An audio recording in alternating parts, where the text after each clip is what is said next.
SBN news 24 Madhya Pradesh Chhattisgarh. नगर का trenching ground बन रहा है बीमारी और मौत का कारण। स्थानीय प्रशासन और आला अधिकारियों के लापरवाही के कारण नगर के वार्ड क्रमांक 5 के रहवासी नरकीय जीवन जीने के लिए मजबूर हैं और हालात इतने बदतर है कि गंदगी और बदबू और ईंट भट्टे से निकलने वाले धुएं के कारण लोगों का जीना मुश्किल हो गया है। इसके चलते रहवासी चर्म रोग, फेफड़ों की बीमारी से जूझ रहे हैं और यही धुआं एक व्यक्ति की मौत का कारण बन चुका है। वहीं बिना अनुमति के मांस की दुकानें संचालित हो रही है।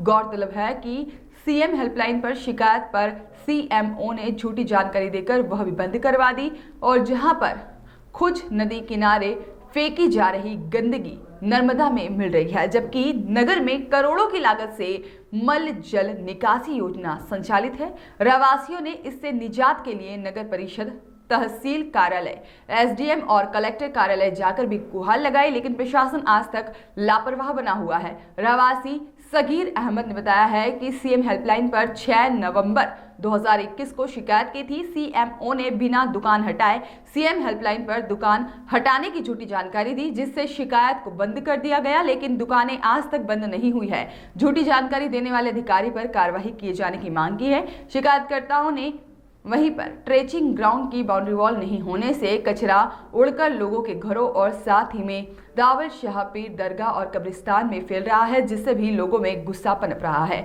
रहवासी महेश बताते हैं कि हमारे समाज को प्रशासन ने यहां पट्टे दिए और पूर्व नगर परिषद अध्यक्ष ने 9 रहवासियों को गांव की गंदगी के बीच पीएम आवास दिए, लेकिन गंदगी से निजात नहीं दिलवाया गया है। पानी की व्यवस्था नहीं की गई है। गंदगी के कारण मेरे पिता सीताराम, जो कोई व्यसन नहीं करते थे, लेकिन ईंट भट्टे के धुएं के कारण फेफड़े की बीमारी के चलते उनकी मौत हो गई। अब गंदगी के कारण चर्म रोग और धुएं के कारण फेफड़ों की बीमारियां हो रही हैं। नल योजना के अभाव के कारण हमारे परिवार खुज नदी के रुके हुए पानी से नहाने को मजबूर है। ट्रेचिंग ग्राउंड पर यहाँ पर मवेशी भी फेंक दिए जाते हैं, वहीं आवारा मवेशी प्लास्टिक खाने को मजबूर हैं। आपका नाम? महेश। क्या समस्या है? हमारी समस्या है, हमको भट्टे की बहुत ज़्यादा परेशानी है। उसके बाद धुएं से हमारे बच्चे बीमार पड़ रहे हैं और कचरे की भी बहुत परेशानी। कुत्ते हमारे घर में घुसते हैं कचरा ले लेके और मुर्गा मुर्गी वाले पिचड़े भी यहीं फेंकते हैं और बच्चों की बहुत ज़्यादा तबीयत खराब हो रही और फिर भट्टे की धुएं की वजह से हमारे फेफड़े वेफड़े खराब हो रहे हैं। हमारे पिताजी की मृत्यु हो गई है। उसके बाद हमको पानी की भी समस्या, पानी पीने का भी नहीं मिल रहा है हमारे यहाँ पे। और पानी हम हैंडपम्प से लाते हैं। हैंडपम्प कभी सभी बंद भी हो जाता है, कभी चालू होता है। उसके बाद हमारी कोई व्यवस्था ही नहीं है और हमारी बहुत ज़्यादा समस्या है। ये मकान हमको आवास योजना के मिले हुए हैं मुख्यमंत्री की तरफ से और उसके बाद 12 आवास मिली हुई है और हमको आवास मिली तो मिली, बाकी हमको परेशानी बहुत ज़्यादा है। पानी की है, कचरे की है, भट्टे की है, सब हमारे को बहुत ज़्यादा दिक्कत है और छोटे छोटे बच्चे बहुत ज़्यादा बीमार हो रहे हैं और दवा गोली हम अस्पताल में कर कर के बहुत परेशान हैं। हम गरीब लोग हैं, हम पैसे कहाँ से लाएं। उसके बाद में क्या है, हमारे यहाँ पे कोई सुविधा नहीं होती। हम कलेक्टर पास भी गए थे, एसडीएम पास भी गए थे, तहसीलदार पास भी गए थे, नगर पालिका भी गए थे। खाली हमको आश्वासन मिला है, हमारी सुनवाई अभी तक कुछ भी नहीं हुई है यहाँ पे धर्मपुरी में। आपका नाम? मुनव्वर खान। क्या समस्या है? समस्या ये है कि ये पूरे गांव का कचरा यहाँ पे खाली कर रहे हैं, डंप कर रहे हैं। इससे बदबू और बीमारी फैल रही है सब, और गांव के नज़दीक बस्ती के कने हैं ये सब, है ना। उससे बड़ी समस्या आ रही है। और नगर पालिका पे भी हम गए, वहाँ पे कोई सुनवाई नहीं हुई। कलेक्टर साहब कने भी गए, वहाँ भी कोई सुनवाई नहीं होती है ना। तो बहुत परेशान हैं हम सब लोग। और ये जो कचरा फेंक रहे हैं पॉलीथीन वगैरह, इसमें गाय वगैरह पशु हैं, ये सब पॉलीथीन खा रही है। इससे 2-3 गाय की मृत्यु भी हो गई है, बाकी कोई सुनवाई होती नहीं है। आपका नाम? सगीर अहमद।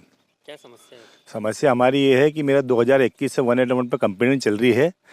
मुर्गा मुर्गी का अवैध मार्केट, टीचिंग ग्राउंड, कचरा डाल रहे हैं। इतनी बदबू आती है कि यहाँ पर दरवाजे लगा के रहना पड़ता है। जब इसको पलटी करते हैं। जब धार्मिक स्थल है, मांडव का पर्यटक स्थल रोड है, उसके बाद में कोई सुनवाई नहीं। कलेक्टर साहब के पास भी चले गए, तहसीलदार साहब के पास भी ज्ञापन दे दिए, एसडीएम साहब के सबके पास चले गए, बाकी कोई सुनवाई नहीं हो रही है।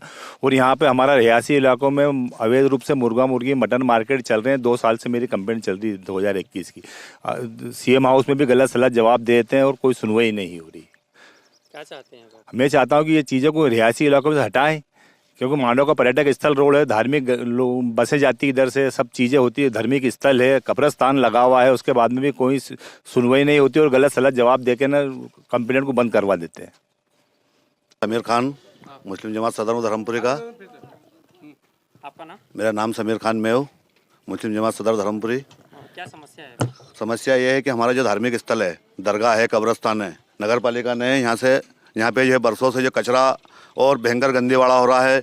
इधर आगे मुर्गा मुर्गी की दुकान है, मुर्गा मुर्गी की दुकान के साथ साथ हमारे यहाँ पर पूरे जो कुत्ते बिल्ली अंदर लेके आते हैं, मुंडी वगैरह जो पर वगैरह लेके आते हैं, और बहुत ज़्यादा गंदीवाड़ा हो रहा है। और हमारा इससे बहुत ज़्यादा मतलब हमारे को वो है तकलीफ इससे। हाँ, हमारी जो भावना आहत होती है इससे बहुत ज़्यादा। आपने शिकायत की थी इसकी? इसकी शिकायत मैंने 2-3 बार जो कर चुका हूँ, और अब जाके इसकी वो कुछ भी इसका जो करा जाए निर्णय।